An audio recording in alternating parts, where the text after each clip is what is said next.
Yeah, that's the thing. I think,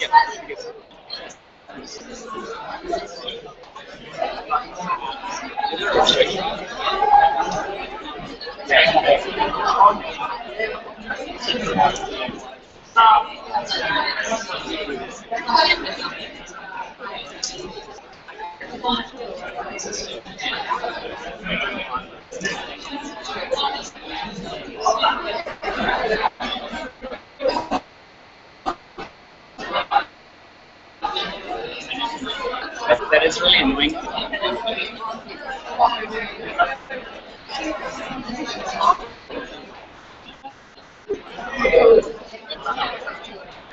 Alright, everyone. Welcome to the ESL semi-final of 2014 Australations. Congratulations to IRU 1 and COH A1 for being here.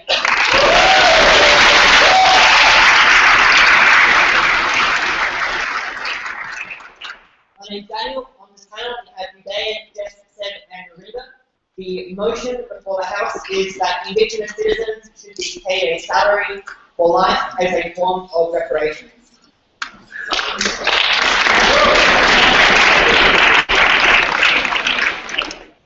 We welcome first President Manila.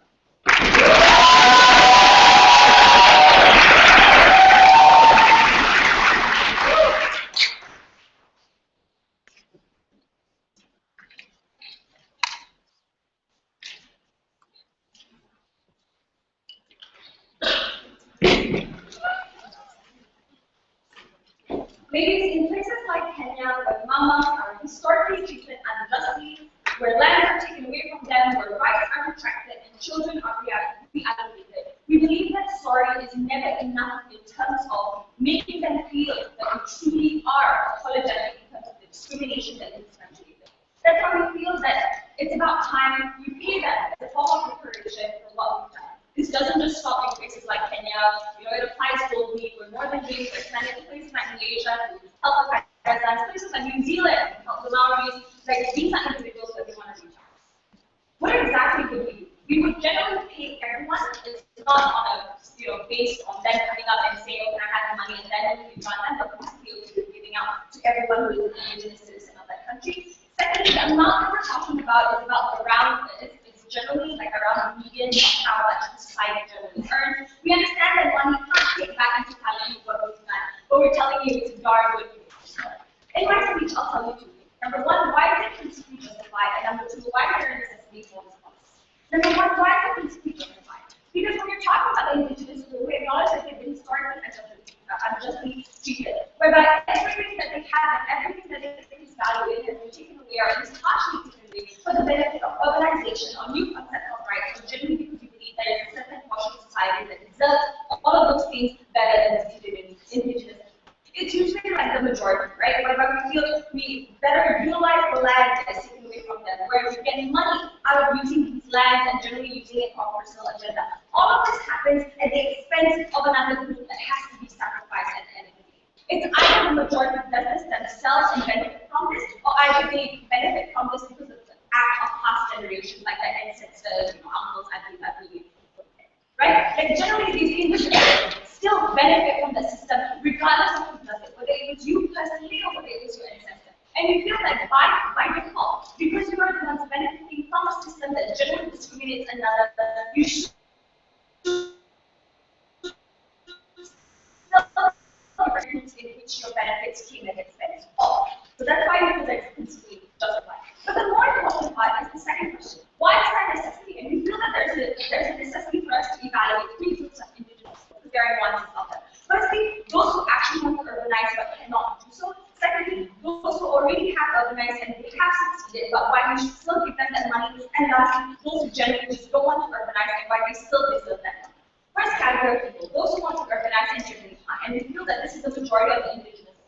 Because we have to acknowledge that there are indigenous people out there who do want to integrate and want to be part of the majority of society. But generally, when they go to school, and given the fact that they are the minorities, and people look at them fondly, weirdly, and think that they're savages and uneducated, and considering the fact that they have no means of ensuring that they have sustainable education, or being able to continuously send their children to school, or even being able to ensure that they get enough exposure in terms of getting skills to get more sustainable jobs. These are individuals who will have to bear the brunt in terms of not getting that money and not getting the sort of treatment that they deserve. So we understand that quotas exist, but quotas are not enough because quotas are either isolated or it's generally not.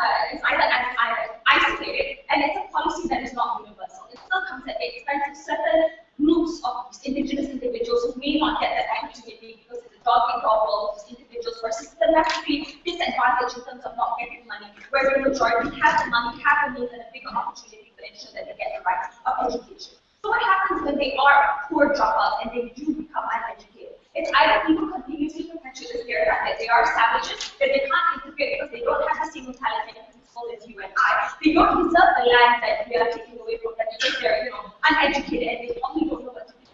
And generally what they think is what is best according to those who are uneducated. People tend to devalue the perceptions that they have. These individuals get ignored, their voice are not credited. And these are individuals who have opportunities. That's when you have less and less individuals holding in the positions of power. Generally, it doesn't even have to be extremely powerful positions, but just enough of society to take notice and give them credit when it comes to them being able to create a critical mass and saying that these are the rights that we need for the indigenous people.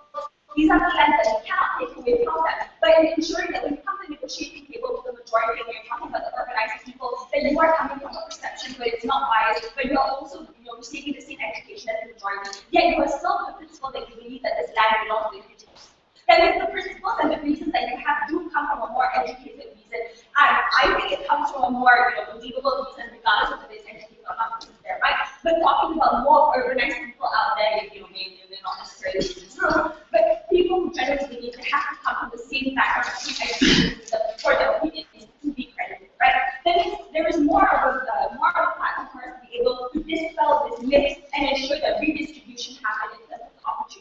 given. Second, indigenous individuals.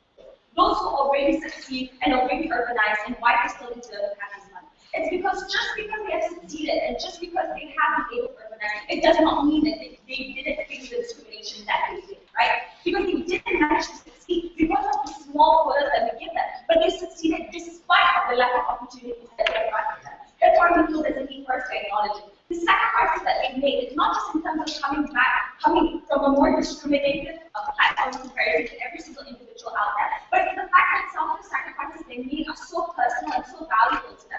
Like an individual who comes from an indigenous group, and they sometimes feel the only way for me to be able to strive within my job opportunities is for me to catch myself from the indigenous group. Means I have to remove my accent. I have to remove the tattoo that probably shows a trait of my indigenous group. Things that are very difficult decisions and difficult sacrifices that these people make, yet they still made it and managed to succeed out of it. We still feel like we need to credit for it, right? A perfect example for this is probably an ESL speaker who gets into like, I don't know, top 10 or great, right? We still do this credit because they're sacrifices and it's like this sort of difficulties that they face, yet we still give them that sort of consideration. It's still like low to them as ESL. Not necessarily want to recognize why we still feel that we should give them this sort of money in terms of recognition. Because we feel that sometimes individuals have to sell out their cultures because they feel this is the only way they need to survive. Because even if when you're talking about indigenous groups, sometimes they need money to preserve that culture as well. To buy money, to buy wealth, or even in terms of negotiating power with the majority, in terms of ensuring that they get to preserve their culture. What happens when they don't have enough money? That's when they have to sell out their cultures in terms of maybe selling like very valuable artifacts and ensuring we have more sustenance for our society. In terms of being able to be easily bought out by corporations because this is the only way they can sustain themselves.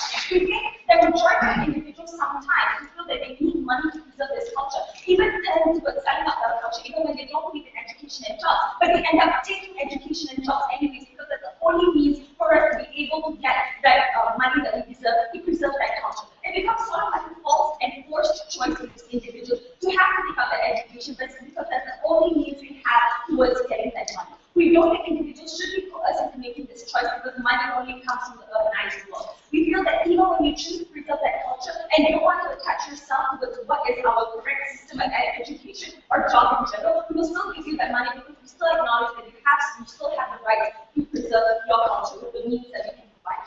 At the end of the day, ladies and gentlemen, it's very simple. We understand that this money doesn't come in bulk. We probably won't make them millionaires anytime soon. But giving them a to ensure the opportunities that they have are more accessible, it's a very good place for them to start so that at least they get what they deserve in terms of propagating what the right feel better afterwards. For all these reasons, we do.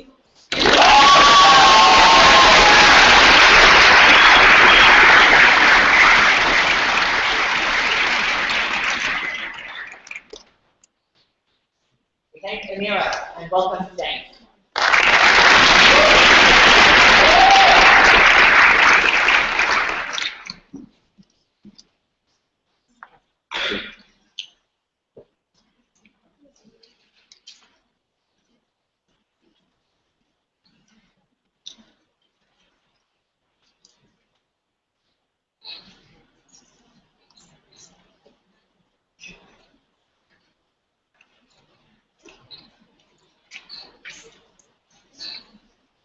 Ladies and gentlemen, today we believe that when these indigenous citizens want to move out, we're perfectly fine with it. However, if they want to stay, we think that they should be able to choose and have the right to choose.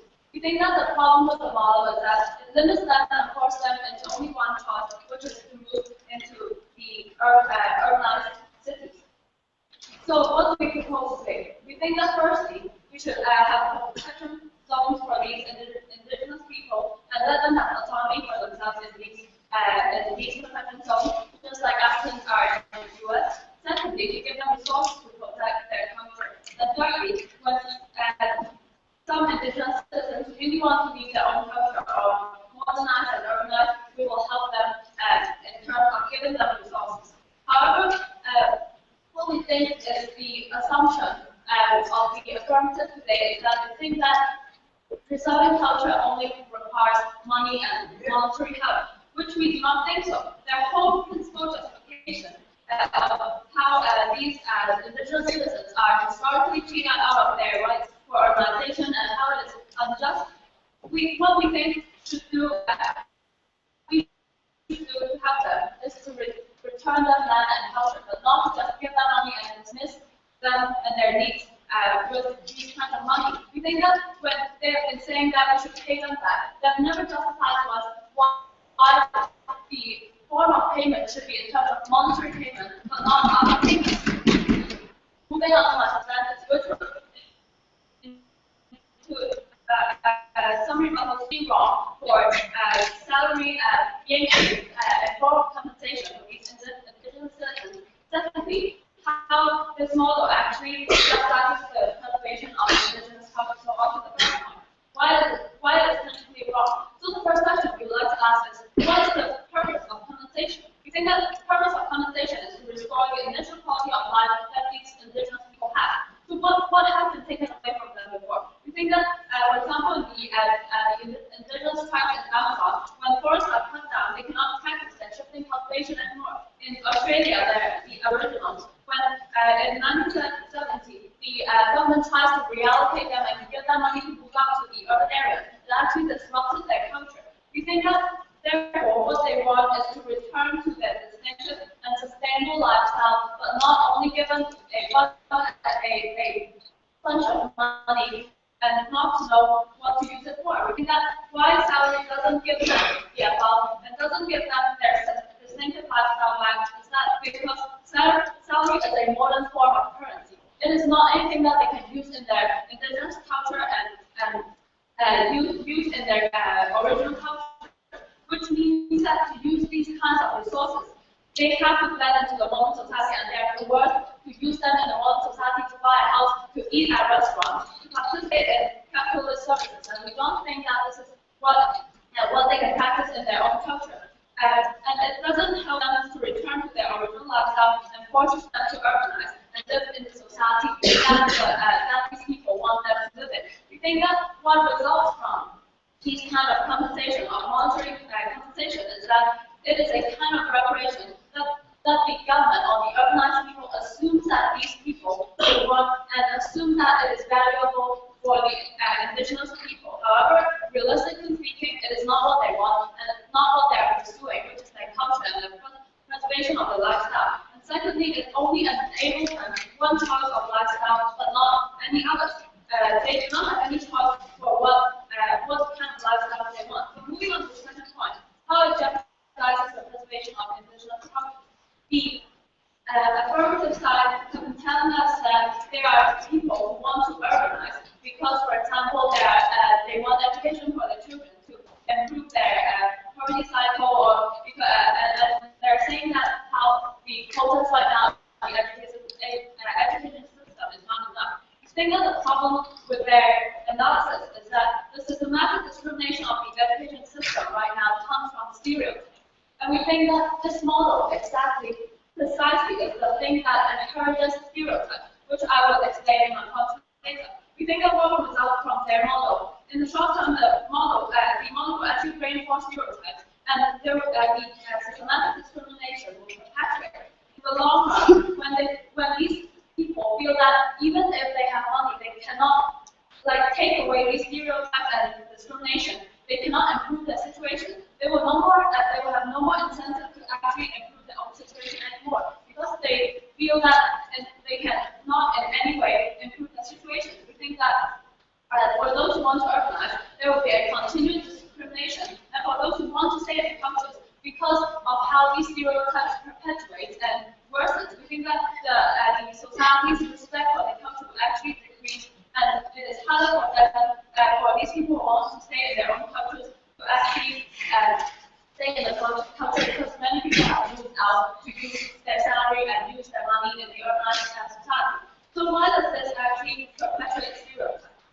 And also jeopardize the preservation of indigenous culture. Firstly, we would like to talk about what is very likely to happen after this model is implemented.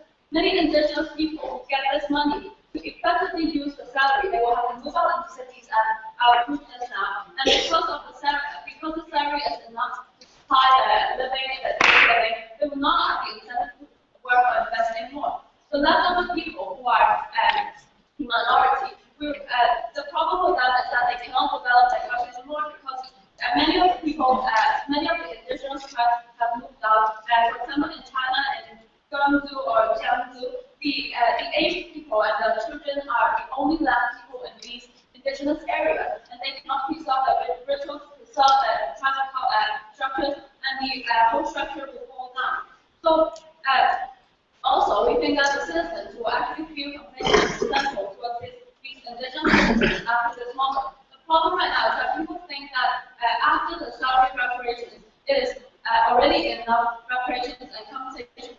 So they will not take any more action. What it leads to is that they will not think that they need to take the extra step to preserve the culture. Others who think that there are other people that will actually think that they're parasites in society, think that they're useless and dependent on the government revenue, which means that they think that these indigenous tribe people are useless and cannot make a living for themselves because they are living in these cultures. The harms that will bring to these indigenous citizens. So the problem is because usually people do not respect these indigenous cultures, and when indigenous people are discriminated, it is hard for them to get education that the affirmative was for them because they will be bullied at school. They wouldn't be able to get jobs because the ability are undermined. And when they actually want, for people who actually want to preserve their own culture, then people will mock them because they think that the culture is not useful because they have freed the people who need to depend on the government revenue. So, in the government and the NGOs, it is difficult for them to mobilize resources, take action, active steps to actually gather support for these people. And these people do not support the plan. We think that in comparison with Australia, where the government tries to preserve culture, usually it works out very well. For example, in Taiwan, the 9 indigenous tribes conservation villages can support tourism, which actually encourages the preserving preserved culture to get money for them, and also preserve culture. We think that they can be self-sufficient for themselves if they preserve culture for themselves and not have a role that they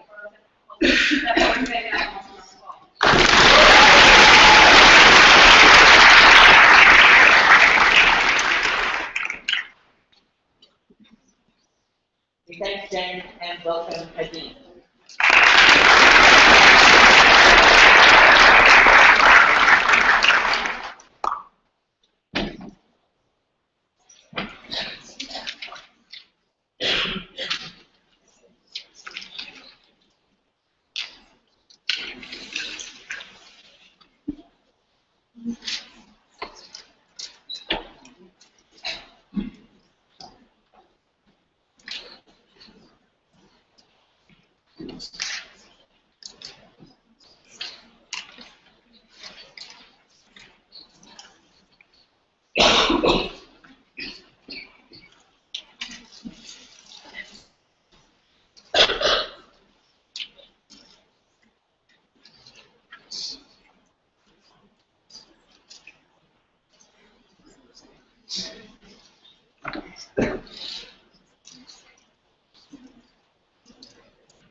We think a lot of things is slightly negative what we do today. It's not mutually exclusive. Because under our policy, we will still have restored land, for example, with indigenous tribes who are tribes. What we were against was money. We think one of the reasons why we also didn't include salary in the picture is because there are also urbanized individuals who are part of the indigenous tribe who had industrial oppression and who had both disadvantages. These are the people they will never come into another paradigm because they only talk about indigenous tribes as people who actually are in these tribes in the first place. People, first of all, that are discriminatory and it's harmful and not completely correct with a lot of the things that we go through and why these people deserve the right due to the historical oppression. In my speech, I talk about a few major things. First of all, how is it that the median income in general is more effective in giving these people capital when it comes to improving their livelihoods? And secondly, what is that? Is that a principle of is it principally correct for us to justify the salary things that we give to them? A lot of variables we integrated within these questions, but variables society do not belong in these questions. Firstly, they told you a lot of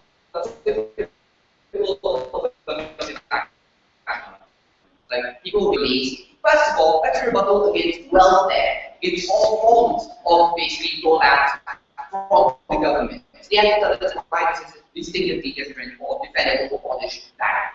Secondly, we also have to concede that a lot of the things we talk about, like complacency and exceptions, already exist in status quo. What we need to handle them now is, for example, if you're already discriminated from their jobs, at least you have some form of certain capital that you can fall back on, even if they don't get those jobs in the first place, due to those forms of discrimination. I'll expand upon that later in my argument. Secondly, they told you that, firstly, this whole completion thing, that individuals will not be able to use this money within actual transactions because money can be used in modernization. They think that because of giving them money will actually force them to integrate. First of all, that's false because they will also be able to use this money to empower their own choices. For example, if they choose to stay within these tribes and the corporation comes down there and negotiate with them on whether or not they want to get that land, at least they can use that money to counteract those imbalanced influences. There are a lot of ways you can do this, right? First of all, is the fact that they have now better access to lawyers because they had some salary, as opposed to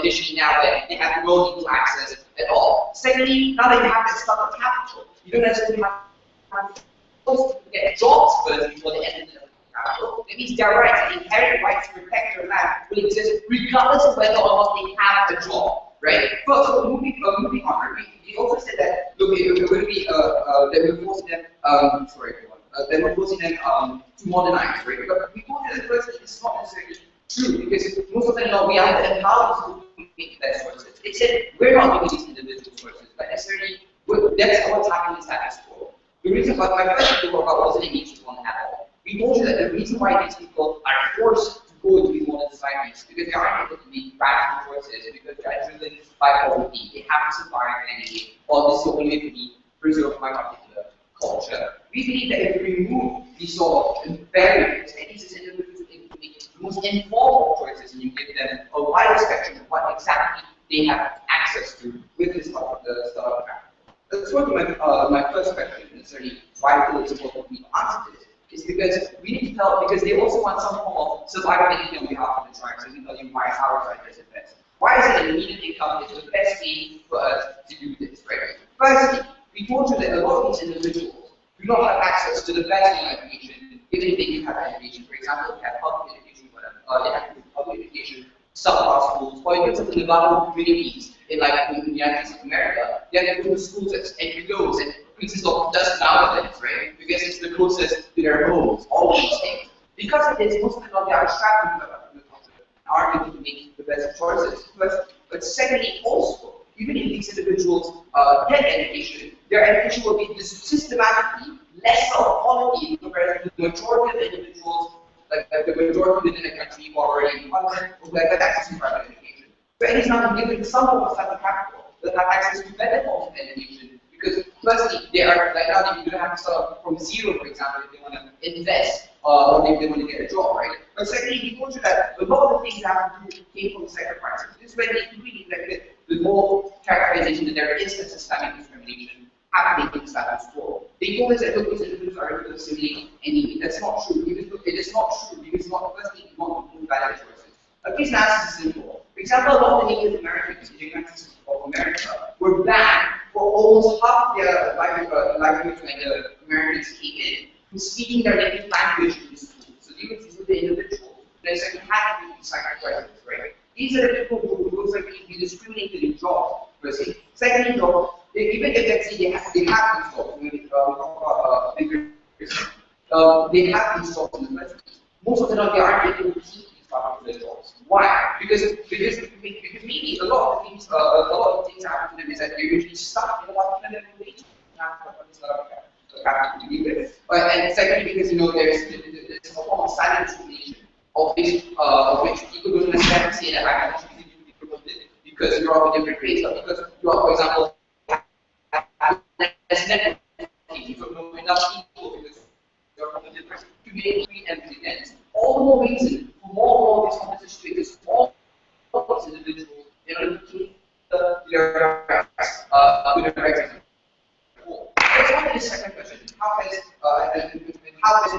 our identity to include all forms of community?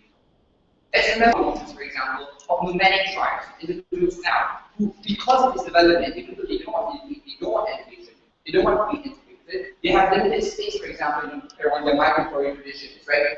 You take their identity away from them, and they are free to express their identity because more and more land development is happening, right? Because more and more negotiations destroy their ability to form that identity. So even if these individuals want to integrate, want to find, even though they're considered as untouchables, if you remove more and more of their land and you have no forms of negotiations at all, in the future, when their rights will be compromised, you need to necessarily discriminate against individuals, even though initially they never wanted to gain access to this in the first place. But secondly, when we talk about the youth or people that exist, we have to understand that now the only way most of these tribes are able to keep their survivability is through tourism. Why is tourism necessarily harmful, right? Because tourism person cheapens that particular culture. It wants individuals to shape their culture in order for them to make it more appealing to the masses. This is horrible because it's also one of the sacrifices that they had to make, even though because they were making it to the general public, even people who weren't directly at fault in discriminating these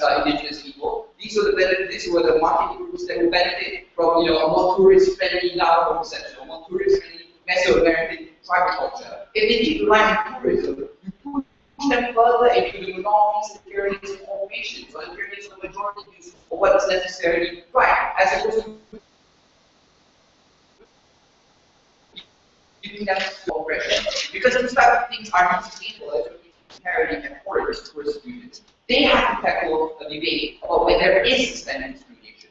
Not the structure that exists outside society, but of individuals who are historically oppressed, or groups who are historically oppressed. These are also people who deserve this reparation because of all the sacrifices they have to make. They get engaged on that premise. That's why we are proud of them.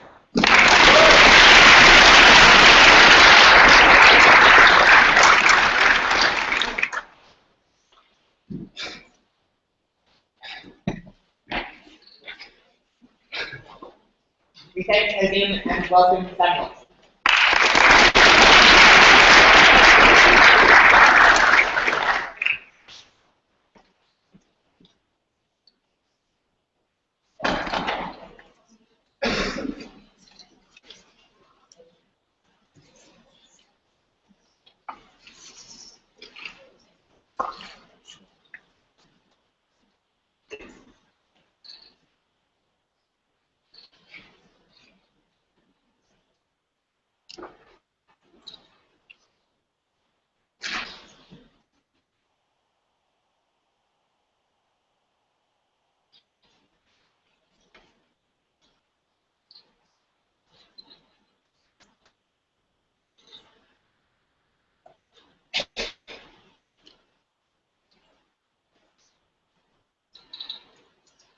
Ladies and gentlemen, we believe that people have a right to decide how they live their lives. What does that mean? It means that people should have the right to decide their identity, decide who they are. They also should have the right to decide their way of life, or what kind of lifestyle they should have. And lastly, they should also have the right to decide what their identity should be. Because of that, I'm going to tell you about how the injection of blanket policy of salary is going to destroy people's right to actually continue their way of identity, way of life, and way of living. Three questions that I'm going to ask in my speech because one, what exactly are they doing here right now? Why are you actually forcing indigenous tribes to assimilate into cities to your policy and how you're people who decide to stay? And lastly, why is the world better in having to get out of the trap? And why isn't using public tourism for degradation as they are? So firstly, why is it not just any kind of welfare that they're talking about? Because they're trying to make this assumption that this is just like any kind of welfare. It's like all the system is cool. This is like another kind of basic welfare that you get. But no, because what you are getting here right now is a dependent form of salary, which you do not have to do anything to get for the rest of your life. First, the message that's being sent to both indigenous tribes and to other people, especially, right? What they're telling you is that, one, that you don't really have to work yourself. And that is why we are charitable enough to actually provide you a sustainable source of income for the rest of your life. And secondly, also that you do not do any kind of effort. Because we also recognize that you don't really have the ability to make those kinds of efforts in the first place. And that is why we are able to provide you a support forever until you die, right? So why is this message so detrimental? This is a I was largely from my side proposition by simply labeling them as any kind of welfare, right? It's what is telling these people or citizens of the country is that these people can never get out of their initial status. That these people as stupid as they are, they can never move on, right? The difference between this and quota systems in university is that the government is only trying to help, say, indigenous tribes in Brazil to get into universities so they have better opportunities to actually maximize their talents. What the government is telling people in Brazil was that these people only need a chance. After they get a chance, they get moved out. But what they are telling people with their policy that is that these people can't move out anyways. So why not just give them a stable source of income so they can live a peaceful, nice life in the rest of their life? Right? We think that message is detrimental because it means that you no longer respect indigenous tribes. It also means that the systematic discrimination that they are not okay against in schools and in workplaces to continue. And in the long term, where indigenous tribe people cannot get work and cannot get educational opportunities because of that discrimination, they're more likely to move out for two reasons. First one, they found that even if they're rich, even if they have enough money, they can get in anyways. So why try? But second, when they already have enough money to live their life, it's a lot harder for them to try. And therefore, a lot harder for people to actually come out to the spotlight and change discrimination in workplace. In cases such as Brazil, the very reason why people are starting to change their perceptions is because a lot of indigenous tribes are succeeding in universities, succeeding in workplaces, that disappears under that model when people no longer come out to workplaces and education workplaces. Secondly, why are you actually forcing people to reintegrate and assimilate, right? The analysis that came from the side proposition was that, hey, but now since they have money, they have access to lawyers, and they have access to profession, they have access to bargaining power, right? But the question is, would they really do so? And that's what was sustainable, right? Because there will be an illusion for different messages. One, for people to our energy in analysis, because it's a lot easier to use money in cities compared to jungles or comparing to small islands, comparing to Iceland, where FMPs are living, right? So a lot of people are moving out because of the monetary incentive. So it makes it a lot harder for people who are staying to continue to practice their culture, which requires crowds of people to start with, which requires a stringent form of, say, hegemony, their own tribes. But secondly, more importantly, it also incentivizes companies to go in. Because what people are telling these companies right now is that these tribes are actually people who have lots of consumption power, and the consumption power are going to remain stable. They are going to receive that amount of money every month for every year. There's a lot of companies, such as restaurants, such as McDonald's, KFC, so other kinds of MNCs, going to move in these areas. And a lot of these tribes are going to accept them moving in because initially they thought that, hey, that will be easier for me to buy my food, it will be easier for me to use my money. That is an illusion. But what is going to happen in the long term is that a lot of these companies are going to change these areas of indigenous tribes into cities, into urbanized areas where they can no longer practice their cultures. What does that mean? It means what? That there's lots of more indigenous tribes who actually move in to the city and move to those areas because they are going to operate their restaurants or shops or stuff like that. And then no respect whatsoever for this. Secondly, it also means that a lot of people who have moved in, given our analysis, do not respect these cultures to start with, because they're also going to have these people only need words. These people are only potential consumers. They do not really have much of an understanding of things, or do not have really the ability to move on, right? But thirdly, it also means that it's a lot harder because the environment has changed itself. It is a lot harder for people to practice their rituals. It is a lot harder, say, for the SMTs to continue to practice their hunting life, where lots of the hunting grounds have become cities, and animals will no longer be in those areas. But it is also a lot harder when we practice the rituals. When the rituals require people to respect the peace and quietness, it requires people not to be in that area to start with. It means that a lot of companies and a lot of other kind of residents that disturb their cultures, that do not really know anything about their culture, do not care about their culture to be in those places. But lastly, why is it better under our side? And why is it our side that allows people to decide to stay in these cultures or to move outside these cultures? And that's where the tracks. What they've been telling us is that, hey, even in cases where there are successful tourism, they degraded people's standards because they have to sell themselves out. This isn't really the case. Is that in Europe, a lot of them are very proud of their castles, Paris Tower, or other kinds of symbols of tourism. In China, we're very proud of our Great Wall. We welcome tourists to come, we welcome tourists to spend around that, we welcome tourists to be there. The very reason why it is not degraded is because when people come to these tourist parks, or when they come to these villages to respect something, they come to see culture, they come to understand the culture. So you feel like people respect you and people understand you. It's this form of tourism that we're promoting here today. So what happens, say, in the case of Taiwan, where they have to be part of 9 different kinds of travel areas, and there's a lot of different kinds of indigenous styles. People come here to appreciate and respect and to learn the culture to start with. And second, it also means that allow these tribes to understand that it's precisely my culture that can sustain my livelihood. I do not have money. I do not have to move into cities just to get a kind of lifestyle that I follow, just to sustain my life. What is coming to do is that just by practicing my culture, there's already sufficient for me to go on with my lifestyle, even in the context of globalization. But we have seen successful cases in Canada or in this trial, and they simulate, not simulate, but they have that in past and stuff like that. Those successful cases in Taiwan. But what is happening under their status quo is that it's not hard for them to achieve with under their scenario. Because what they say is that it's not really true exclusive, right? But what we are telling is that there is a lack of policy in itself already jeopardizes the progress of because one, it makes it more hard to make connected decisions, right? Because some people are getting individual salaries instead of having central planning systems which they have right now in Taiwan and other places. It makes it a lot harder to do because for each and every individual to actually give out some of money to help on development. So this is one that is difficult because a lot of people don't see the immediate consequences of that. So then they wouldn't keep their money out. But secondly, it also means that a lot harder to do incentive work. In the short term, what they will get at best is a lot of people living on those sums of money with an illusion that it will pay. In the long term, is when they lose their culture, is when they have to be forced to live in urban cities, but cannot get jobs, cannot get meaning of life. Because of systematic discrimination, which is also penetrated under their model. Which is why under our model, with the efforts of tourism, with the efforts of central planning, it is when they can sustain livelihood, it's when they have a choice to move up cities, sustain these cultures, it's when they do not get discriminated. Very powerful.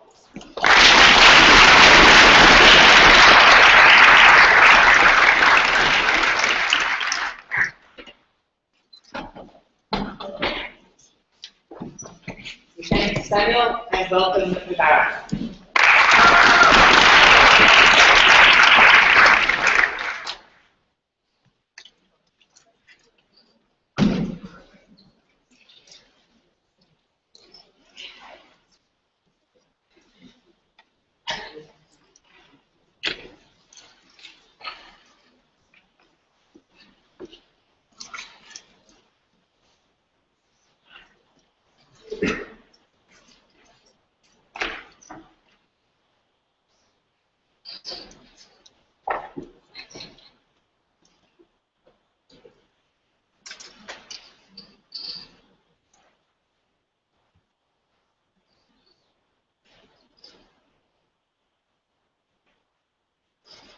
We have gone through historical opportunities that indigenous communities have.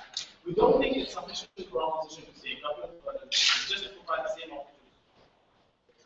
Given the level of emotional trauma and the level of discrimination we have historically faced, which is why there are levels of preparation in this policy, but giving land back does not deal with the principal idea that we put forth in this debate that each and every member of the particular community, wherever they are, deserves a form of compensation.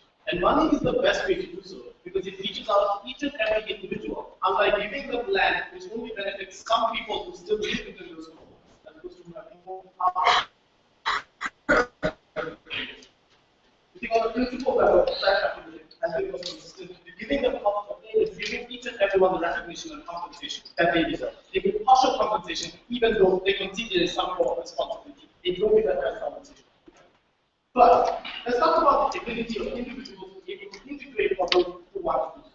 What did we find? We told them that often now, what happens is given the vast majority of them are poor and suffer because of historical reasons. Often they have to drop out of school even if they have certain forms of economic traction in the university because they need to start earning money now for their family. What essentially happens is that they can't get that form of education. Often even if they get it, it's low quality education. They have to often drop out earlier.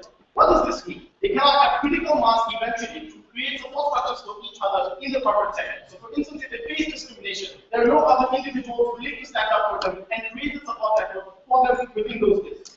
Secondly, we told you the point at which more people are educated on our model means more members of the community are able to reach powerful positions within the society to be able to have change. Yes, some of them may say that they should be discredited because they call them because of some quota, but the fact is that if there are people there arguing on their behalf on powerful, as opposed to other ones, there is no one creating that kind of discourse on upper levels and trying to push for change.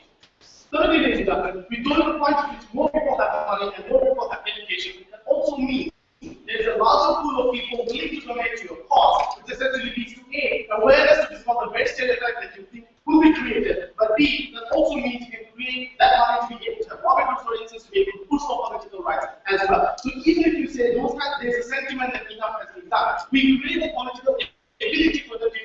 no, enough has not been done, and we therefore need more change. What was their response? They said, but confirmation bias may happen because one or two individuals may fail. We say, yes, but that happened in status quo where the vast majority of people fail anyway because of historical reasons. But it is a comparison case. Even if one person failed, we can point to a vast majority of people who have not succeeded and have been able to use this opportunity to go ahead and at least balance the discourse out and say, at least it succeeds as well. Then they said that the stereotypes will be done, and people will say enough has been done. But given that their policy is to give back the land which was taken out, and is now belongs to private land, they are also okay with giving them back resources. By that logic, under their own policy, that rhetoric would also exist because people would say that all resources have been given to them and enough has been done. At least we create people who are in powerful positions to be able to say, no, enough has not been done, and for them to be able to go ahead and reason why that has been done. And if those individuals exist, to be pushed, to be able to push for those kinds of changes. So comparative, we're able to create a more balanced discourse, we're able to say why enough has not been done, why you can't say that those individuals, and we're able to push for a more political factor as well for those individuals. Second, who sustain those cultures best? They told you that these people will now move to urban areas so that they can use this money. Actually, the counter logic is often true. If you're living in a more rural area, the value for money is higher and you have more purchasing ability within those places. So, for instance, if you live in London, 100 pounds doesn't mean a lot. But if you live in more rural places, you should go ahead and be able to provide you with more resources and more ability to buy more stuff. We would argue that therefore those people have actually incentive to stay there. But what we do tell you that some people never responded to. We told them that these people are not currently often forced to urbanize because they cannot sustain their lifestyle if they choose to continue with what they are, which means they're often forced to go to urban areas in order to have some form of shelter for their families, which means even if they want to have their cultures exist, they can't. For instance, Horror Bassi, for instance, these individuals belong to a culture where necessarily they cannot go up and get jobs if they want to persist and remain back in their tribes because they can't go to urban areas if they want to go back and preserve their culture. These people are also moving on under your model for the sake of money. We think that's bad. Their next response was these individuals don't need money to this tribe. Tell that to individuals who have to fight legal battles other than their corporations come in to do the tourism thing that you want to talk about. Then these people are often then taken risks. In that particular instance, we need access to money to be able to have access to lawyers, for instance, to be able to fight corporations who may want to take away their livelihood as well. We would argue that money is also important just because they live in rural communities doesn't mean they don't need money, right? If they want to create a big house in the Amazon so that they can sustain storms, for instance, we would argue that money does come from you, even if it was basic patterns as well. But this is something that we told you that they never ever responded to. The particular characterization of nomadic tribes who consistently think that the existence of their culture is dependent on them being able to move from place to place. And that is the very essence of their culture. And these people have no ability to be able to sustain long-term jobs and need some form of money to be able to sustain themselves wherever they go. So for instance, the Berber Federation would not necessarily have seen declining numbers. The individuals cannot sustain their culture in order because they have to hold on permanent jobs. We think that's a culture they completely eradicate under their paradigm. Then they said corporations will move in and urbanize those areas because of purchasing power of people.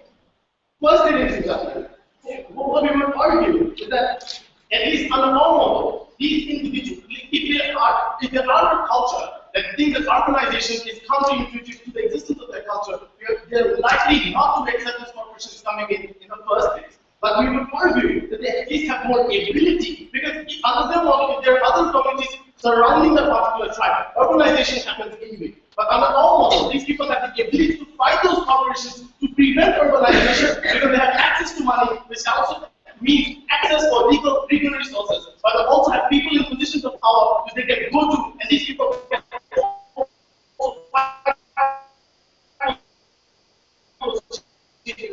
as well. So we think that's a benefit that was under our model. We would also argue, then they said that if people become rich, their lives are less likely to value their culture. That is offensive to individuals who have been brought up with whose identify with that particular culture. That is equivalent to saying that if a Jewish person becomes rich, all of a sudden he will stop feeling about the Holocaust and will not care about Israel. We will argue to these individuals that the identity is particularly crucial to them. If they're rich, that would actually mean they're more likely to be able to use those resources for the benefit of their particular culture and for the preservation of their culture because they're very existing together, because they're brought up with those identities, because their parents don't know the identity that they have, because they still have friends from within those communities who feel exactly the same way as they do about their particular identities as well. We would argue that this would be better for their culture. At the end of this debate, what have I shown you today? We've shown you that we're the only side who have been principally consistent in showing that if we are to concede that some form of responsibility exists, we should do it to a way that reaches out to everyone, not just people who belong in this community right now, but also indigenous members who are now urbanized. And one thing we do it. We tell you why that ability to integrate by getting the power position. We have also told you why we're the only side who can create sustenance for those cultures if they wish to do so. For all those reasons, keep in the practice.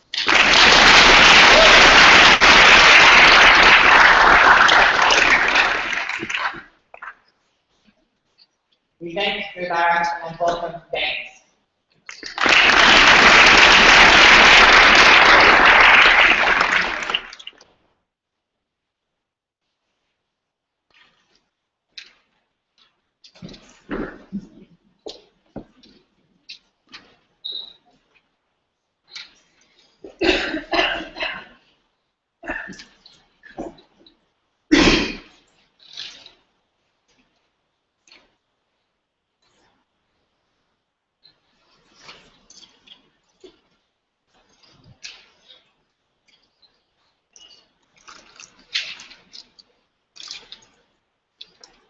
The major benefit from the affirmative side is they fail to prove that there exists an inherent economic deficiency we have to solve by in terms of injecting money in these individuals, and that is why we as the negative side believe that if we don't pay them in terms of money, it goes go to the people who want to get urbanized or not, they are less likely to be discriminated and more likely to enjoy original way of empowering. Three clashes to summarize today's debate. First clash is on principal justification, and second clash is on which side actually better preserve culture, and third clash is on principal justification. The affirmative side believes that firstly, these people are historically being discriminated, and that's why it's very justified to pay them in sum of money. They have never given the linkage why money is the correct form of payment in terms of that. And secondly, they have never explained clearly why this kind of money can help in terms of career development and education, because right now they are not solving the real problem. Even if we assume that money is the correct or the principally justified form of payment, but they haven't really addressed the real problem that these people, they ultimately do not want own money only. They do not want to be discriminated in terms of career field and in terms of education field. And we believe that under their paradigm, they are only jeopardizing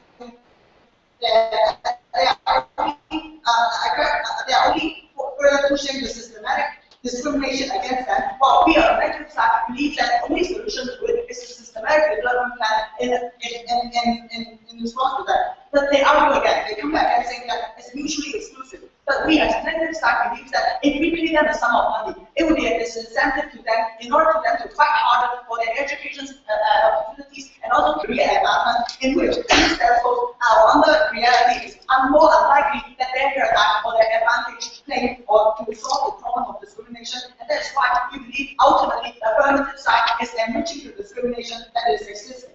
And also, they mentioned that when these people are okay for resources compensation, they would be okay for money. When these people are okay for land rights compensation, like what Assam has been proposed, they would be okay for money compensation as well. We say no, it's different.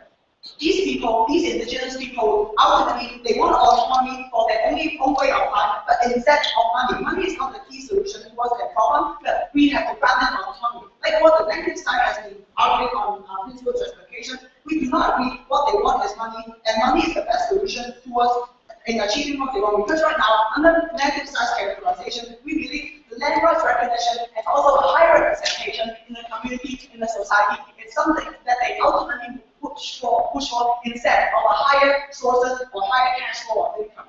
That's why we believe from principal justification, they fail to depend on it. To the second clash, it's on preservation of culture. The affirmative side believes that, okay, in order you have to preserve culture, you need money. This is a flawed logic and poorly poorly explained, because right now they haven't elaborated. Firstly, right now, why is it that economic demand is present in such kind of economy in these developing nations and in these indigenous groups? For example, let's take a look in the case of Australia. We know that the Aboriginal, they account for not a large proportion of population in Australia. However, they generate an average every year 775 million per year, which accounts for 5.8% of the Australia economy. We do not see there is an inherent economic demand, like they need some money in order to preserve their own culture. What they need essentially is something that the government's recognition, the people's recognition, which we believe under their paradigm, when they inject money, it simply jeopardizes the view. And secondly, we have proposed to you another plan. We believe that this sum of money should be paid in terms of plans. Like when these people who have plans, they want to develop their economy, they want to develop their community, we will try actively to help them in terms of their plans. Like we believe that these sum of money should not be paid on a conditional plan or individual basis. We believe that it should be paid in terms of plan base, because right now these indigenous people are living in places which fails community-based decision making. Right now, if we pay a sum of money towards them in terms of individual basis, we are trying to think about the tribe and as a community, but it's not as progressive as possible, like what our side has been proposed, and we believe that it's ultimately against their own way of decision making and their own society, how they run the government, how they run the society there, etc. And the affirmative side also mentioned that these people on the negative side do not believe that they always want to get results to lawyers. They want what they want as a fair representation in the government. What they want is fair discussion. What they want is more discussion with the government, etc. But it's not necessarily something that's the case when these land rights are being recognized, etc.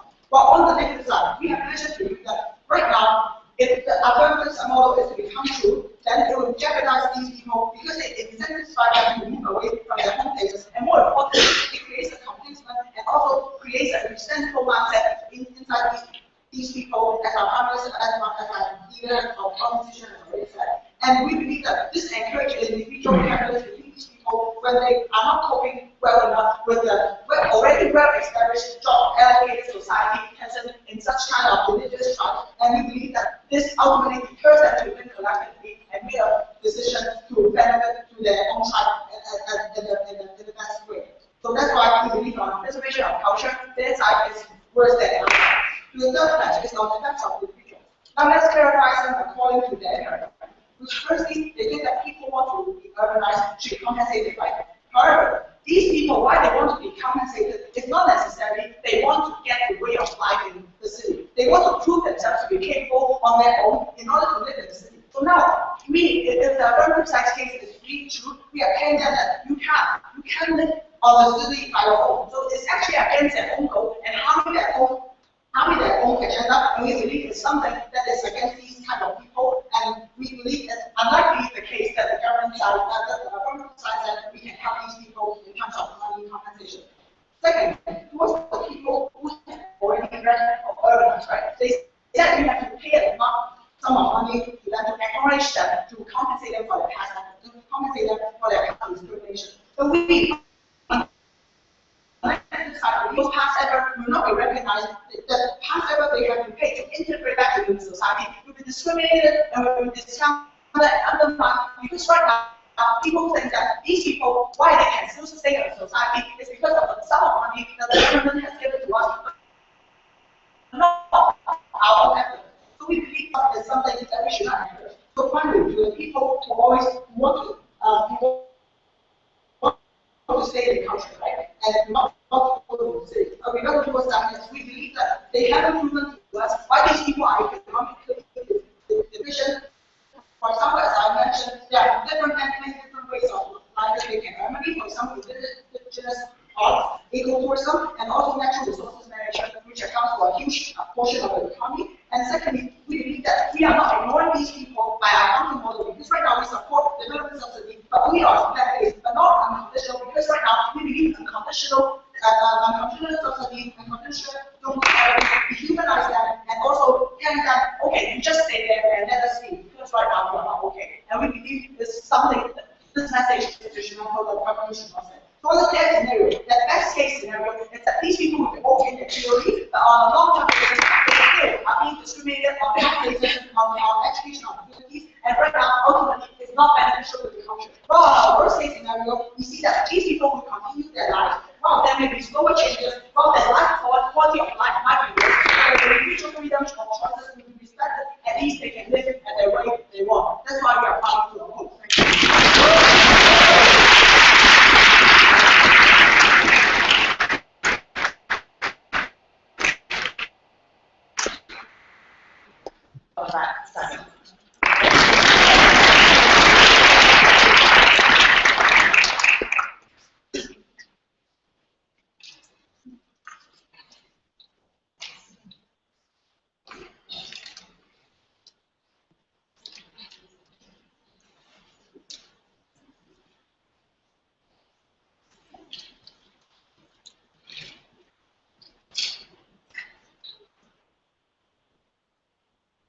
Ladies and gentlemen, the principle of compensation should be what has been taken away to be given back.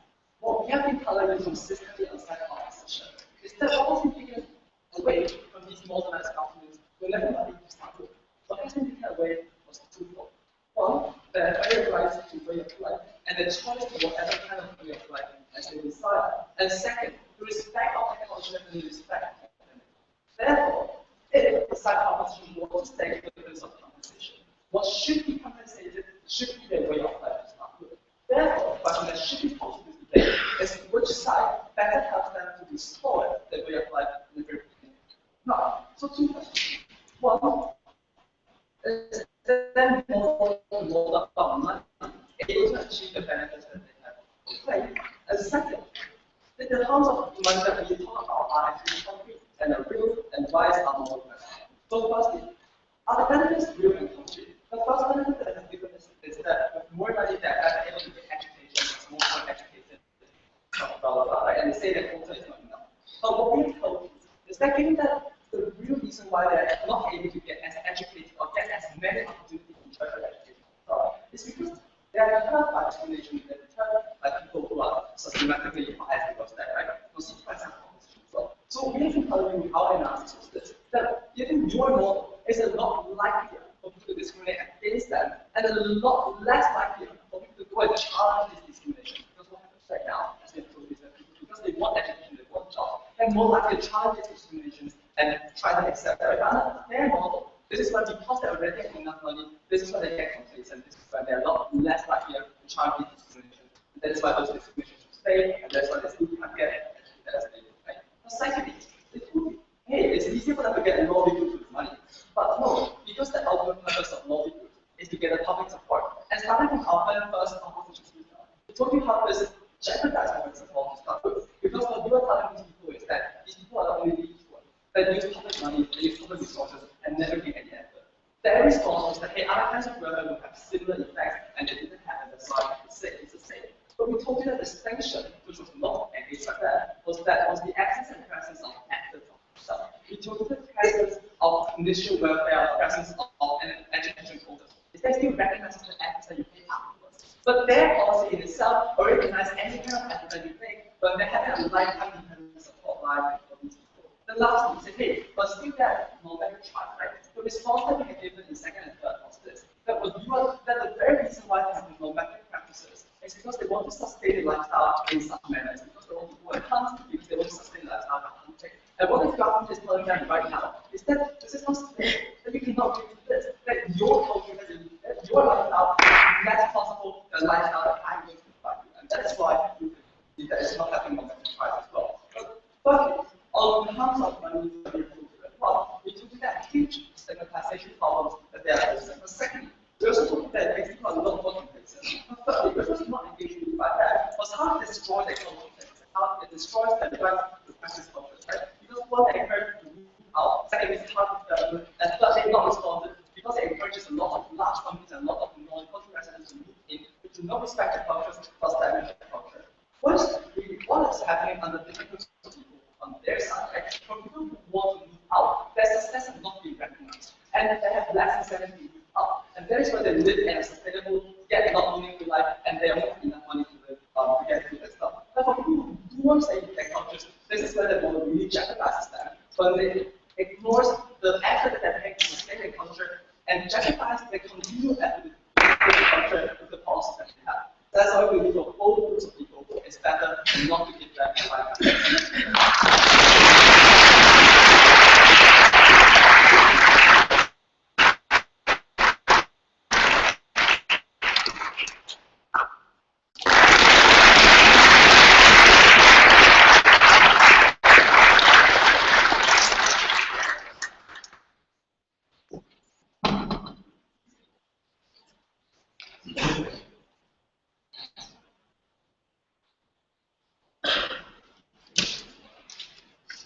Ladies and gentlemen, both sides agree that indigenous peoples deserve some reparation due to the historical injustices that are present.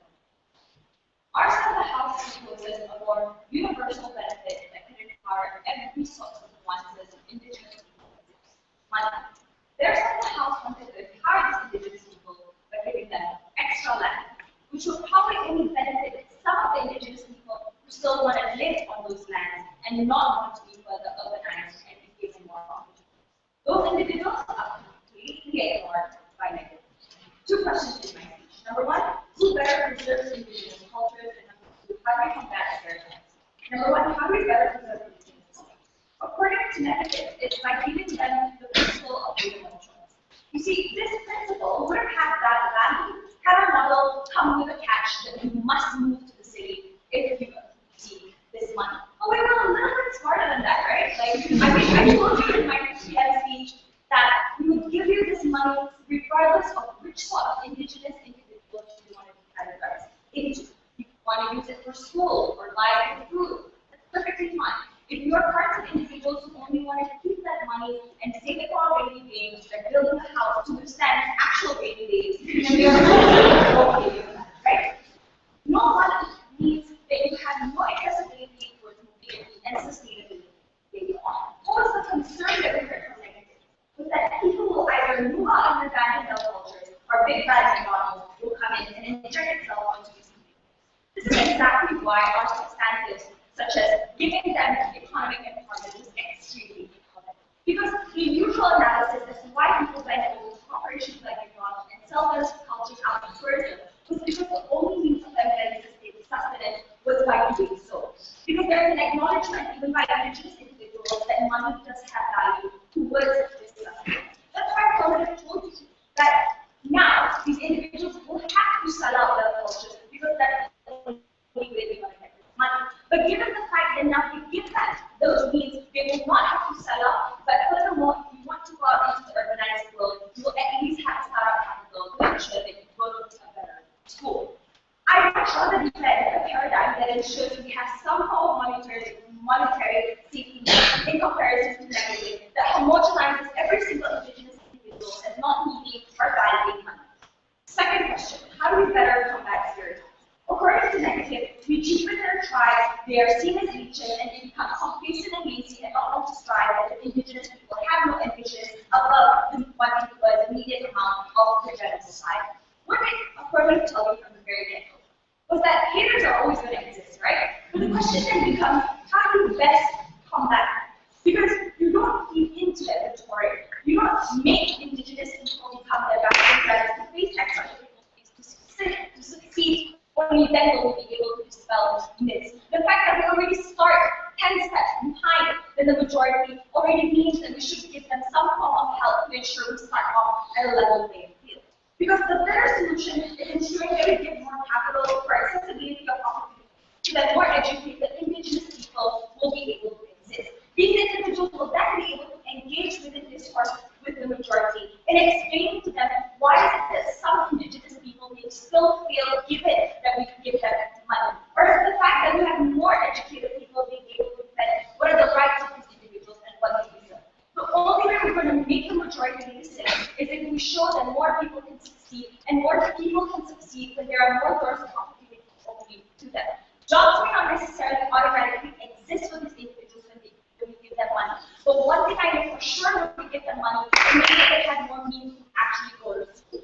School means better jobs means better pay means better positions, and better positions means having more of a value towards holding positions, what's not your opinion, to defend those who really hold your position. For these reasons, I am using